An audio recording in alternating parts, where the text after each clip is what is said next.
Bonjour. Bien, tout à l'heure je vous ai montré comment faire une copie avec un miroir d'un raidisseur qui fait 10 mm d'épaisseur. Mis à part que dans le lot, je me suis encore trompé. J'ai oublié de gérer aussi, comme pour le raidisseur central, le fait que normalement cette tôle cache celle-là et celle-là. Alors comment faire? Eh bien, on peut faire appel à une autre procédure de travail. Plutôt que de recréer les choses, on peut tout simplement modifier celles qui existent déjà. Alors, je vais faire exprès d'effacer les raidisseurs que je viens de réaliser. Je vais copier celui-là, CP, espace. Il me dit spécifier les entités. Je clique n'importe où par là, c'est plus rapide. Espace pour dire j'ai terminé, n'importe où par là, et je dis je remonte de 383. Voilà. Je resélectionne cet objet, je dis modifier, je l'éclate. Autrement dit, je le retransforme en... J'éclate la boîte, j'ouvre la boîte, et je retransforme en rectangle et en masque. Au lieu de faire DI, au lieu de faire 12 mm, celui-là fait 10. Donc je fais E pour étirer. Vous voyez, E, espace, je clique par là, espace pour dire j'ai terminé, je clique n'importe où par là, et je remonte de 1 mm. Je refais espace pour rattraper la dernière commande, je clique, bouton de droite ou espace pour dire j'ai terminé, je descends par là de 1 mm. Et je fais la même chose de l'autre côté.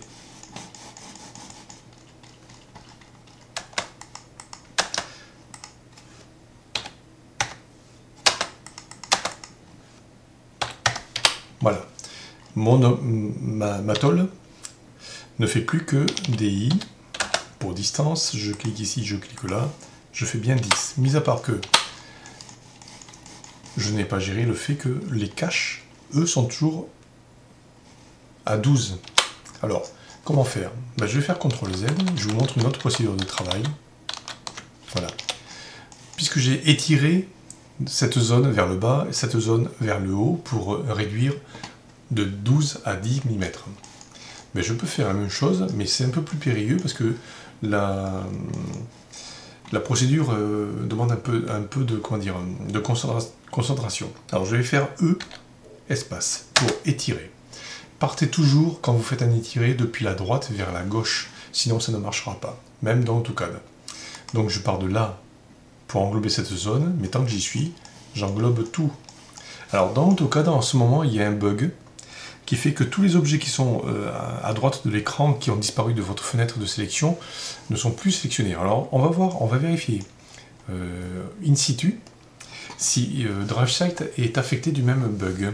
Alors je sélectionne toute cette zone, sous-entendu celle qui est à droite que je ne vois plus, vers celle qui est à gauche que je vois en ce moment, et je clique. Bouton de droite ou espace pour dire j'ai terminé ma sélection. Je clique n'importe où d'ailleurs, ça n'a aucune importance, et je descends vers le bas de 1 mm. Je fais la même chose, toujours de la droite vers la gauche, et au passage je vérifie, ben vous voyez, DriveSight n'est pas affecté de ce bug. Dans AutoCAD, vous auriez fait la même manipulation, les traits gris seraient restés vers le haut de 1 mm, tout comme cette extrémité-là. Comme quoi, bon, on va dire que tout n'est pas rose dans les logiciels, même les plus chers. Mais ça, c'est un autre débat. Bon, alors, on recommence notre manip. Alors, je vous le refais. Je fais échappe pour quitter la commande. Je refais E pour espace pour étirer. Je clique toujours en haut à droite de la zone de sélection pour englober, vous voyez, les extrémités. Toutes les extrémités qui seront dans la fenêtre de sélection verte seront sélectionnées. Je pars vers là-bas, rassuré par le fait que la première manip a bien fonctionné et que DriveSight n'est pas affecté par ce petit bug qui est bien gênant. Parce que vous voyez, c'est bien pratique de partir vers la gauche, de ne plus rien voir de ce qui se passe sur la droite et de savoir ce qui va se passer malgré tout. Je sélectionne ici, donc sous-entendu, toutes les extrémités qui ont été dans la fenêtre de sélection sont sélectionnées. Je fais un point de départ n'importe où par là, je remonte 1 mm. Et maintenant, aux joies et aux surprises, partout où je regarde les extrémités qui ont été sélectionnées, dans ma dernière manip, c'est toute celle du bas. Vous voyez, parce que ici j'ai une extrémité, et ici j'ai une autre extrémité. Et ainsi de suite. Voilà, mon raidisseur a été repris entièrement avec tout ce que j'avais bien fait dans le premier raidisseur, celui du milieu. Et je me suis occupé que d'une chose, c'est de lui réduire les dimensions, de passer de 10 à 12. Et toute cette gestion de masques, de lignes à rajouter dessus, de format de lignes à donner, caché ou axe, et ainsi de suite, je ne m'en suis pas occupé. Par contre, maintenant, je ne suis pas dédouané de refaire un bloc. Donc je fais CTRL-MAJ-C, spécifier un point de référence, toujours le milieu. Je spécifie toujours la totalité des objets. Voilà. Tout ce qui est dans la fenêtre sera inclus.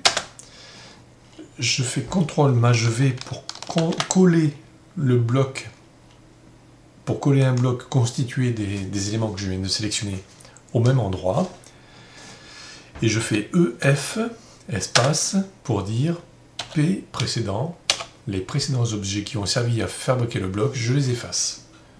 Et je fais Entrée ou espace. Voilà. Du coup ici, il ne me reste, vous voyez, j'ai beau sélectionner dessus ou dessous, il ne me reste vraiment qu'un bloc. Donc je n'ai pas de souci. D'ailleurs, si je fais, vous voyez, je fais exprès de le déplacer, je n'ai rien dessous. Non, je fais CTRL Z pour annuler ce que je viens de faire. CTRL Z, voilà. Bien. Je peux maintenant faire à nouveau un miroir. MI. Miroir de quoi? De ça. Quel est l'axe de rotation ou de symétrie du miroir? C'est là, le milieu. Je pars vers la droite. Voulez-vous supprimer les entités, les objets qui ont servi à fabriquer le miroir? Je dis N pour non, mais vu que le N est déjà gras et souligné, j'aurais pu faire aussi Entrée. Donc je fais N ou Entrée, c'est la même chose. Voilà. Voilà, j'ai rattrapé ma petite bourde et je me suis surtout simplifié le travail de gestion de ce qui est caché, de ce qui ne doit pas être caché. Alors, dans une autre vidéo, je vais vous montrer une autre procédure de travail pour faire strictement la même chose, mais différemment.